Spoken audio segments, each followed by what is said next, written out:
great. Smells great. Did you know that you could cook fries? Like not cook, but really just on the microwave. Just kind of heat up the fries and they still as good as when you fry them. I mean cook them like from one of these and this.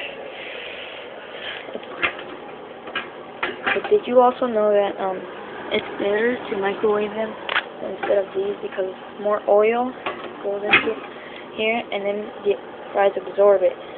While in this, you don't need any oil. Wait, I think it's too hot.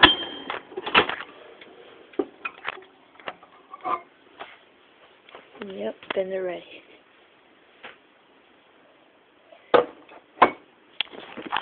Yeah, and this is a fun fact. Just add ketchup, mustard, or mayo. Whichever one you like. Oh, with this one?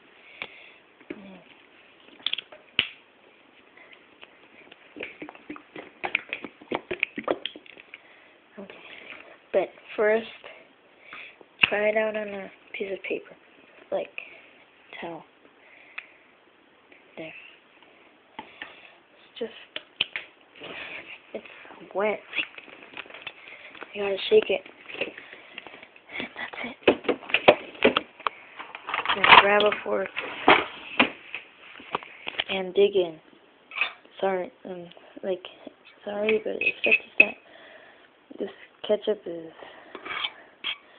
too watery. That's why I'm not gonna use that much. But it's a fun fact. What I told you about the microwave one. Yeah, very fun. Well, now see ya.